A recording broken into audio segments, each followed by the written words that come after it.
Bolsonaro deveria sair às ruas? É claro que deveria. Deve. Essa pergunta, ela,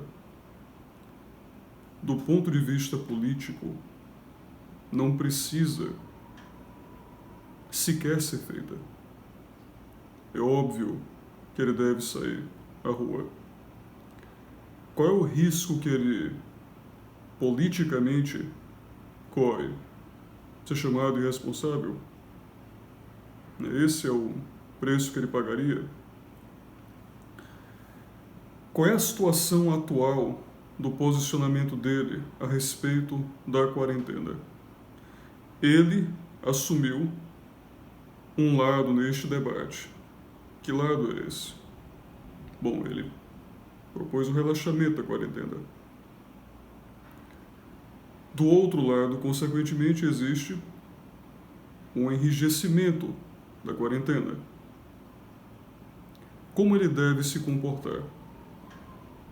Relaxando sua própria quarentena ou a enrijecendo?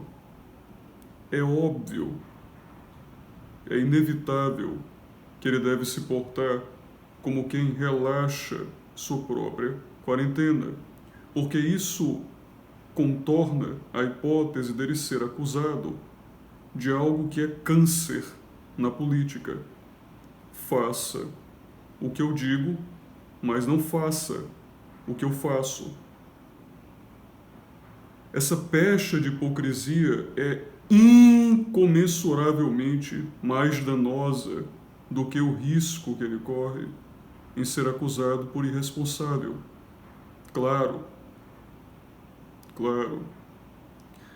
Qual é a dúvida que se tem sobre os seus antagonistas o depictarem como irresponsável?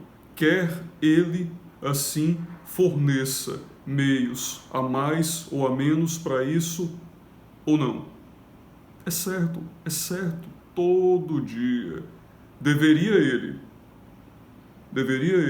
já acordar sabendo que vai ser depictado, assim o será, depictado como irresponsável. E qual é o custo disso? Politicamente, para ele, insignificante. Qual é esse grande concurso de responsabilidade que está em vigor politicamente? Eu não vejo. Qual é esse concurso de... Quem é o responsávelzão? Quem é o responsávelzão? Quem é o concorrente dele? Muito responsável. Muito correto. Quem é o concorrente dele?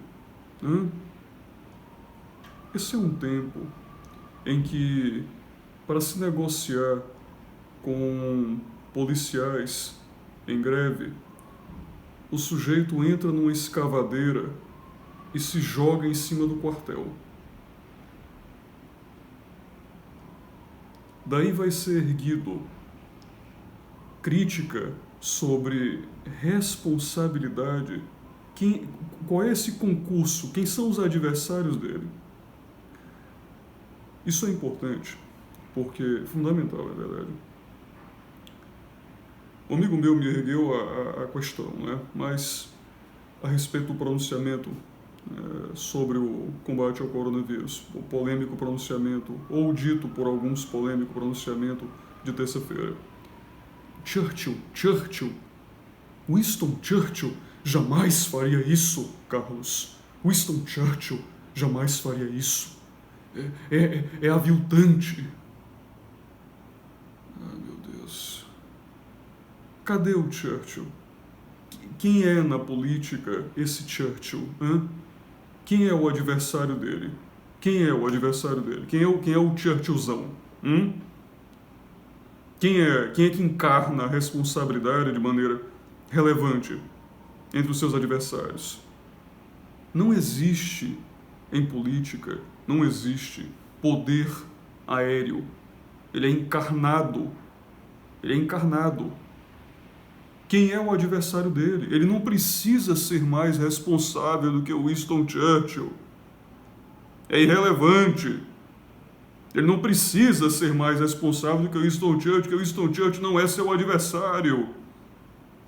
No momento em que alguém encarnar a mesma aura, com as mesmas características, a mesma gravidade política que o Winston Churchill e se propor registrar seu nome como candidatura a lhe ser antagônica, aí depois nós podemos eventualmente compor esse debate.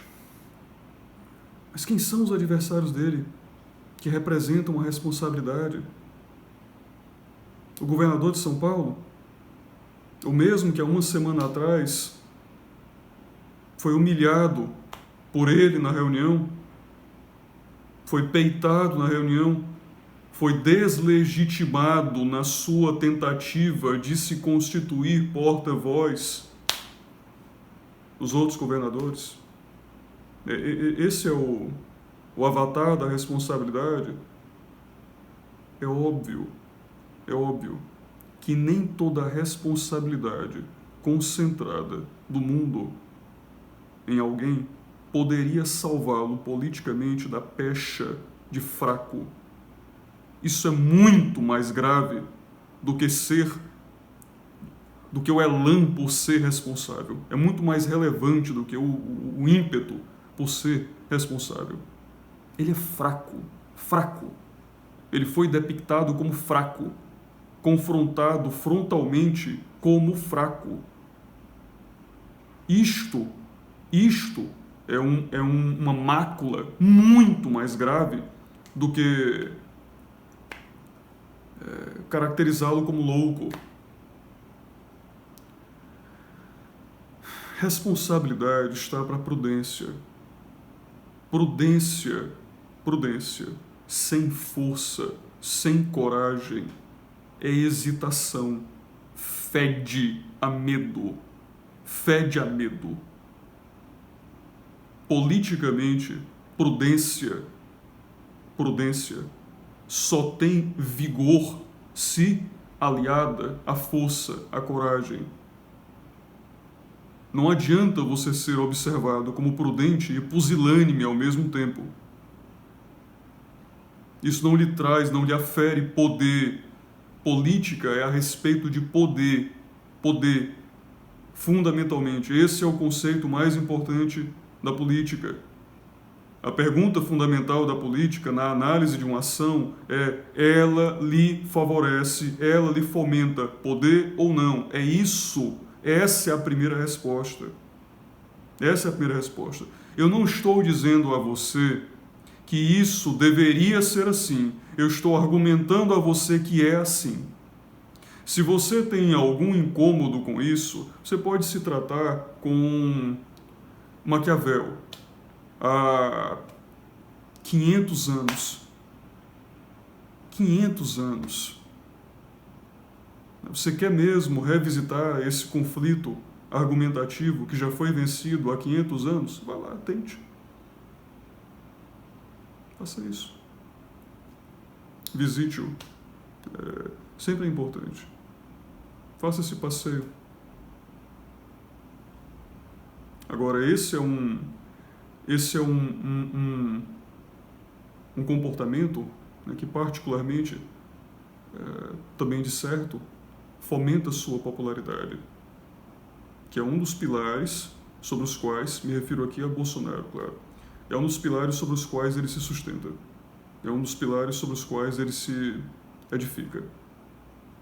É claro que ativa seus antagonistas, mas os ativa como? No território que ele escolhe. Qual é a acusação que ele permitiu aos seus adversários? A acusação de responsável. Se ele fica isolado, quarentenado em casa, qual é a acusação que ele dá aos seus adversários? A de hipócrita. Ele aparece constantemente falando sobre relaxamento da quarentena, mas pratica outra coisa. Isso é muito mais grave. É óbvio que ele deve sair. Isso apenas realça a sua disparidade diante de outros que lhe sejam adversários. Isso apenas lembra ao público o quanto os outros que talvez assim quisessem ou pretendessem transitar pelos mesmos espaços pelos quais ele passa, não poderiam, não conseguem. Não conseguem. Resumindo, dentre os seus adversários, hoje, nenhum deles concentra força maior do que ele. Certo? A percepção de força o favorece. Essa percepção é fundamental em política, ok? Ela é fundamental em política. A ação o faz parecer fraco? Não. A ação o faz parecer irresponsável? Certamente a ótica dos seus adversários. Sim, certamente. Os adversários o acusarão de tanto. Qual é o potencial dano que isso traz a ele?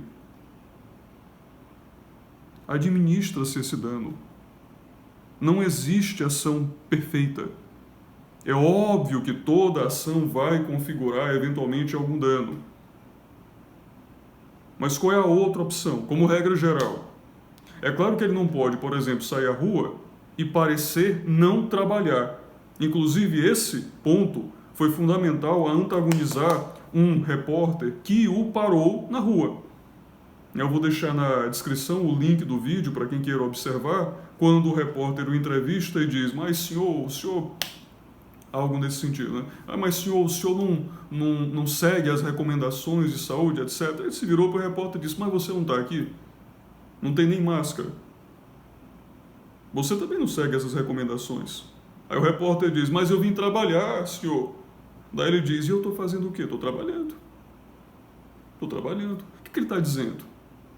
Ele está erguendo a ideia de que transitar entre as pessoas, mover-se entre as pessoas, aproximar-se do povo, é trabalho a um político. Quem vai contestar isso? Quem vai contestar isso?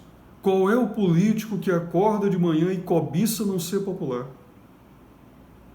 Qual é o político cujo plano fundamental e estratégico é desprover-se de popularidade? Não, você paga ser impopular para aferir outras vantagens, politicamente. Talvez é possível, né, organizar essa dicotomia. Agora, gratuitamente cobiçar ser impopular?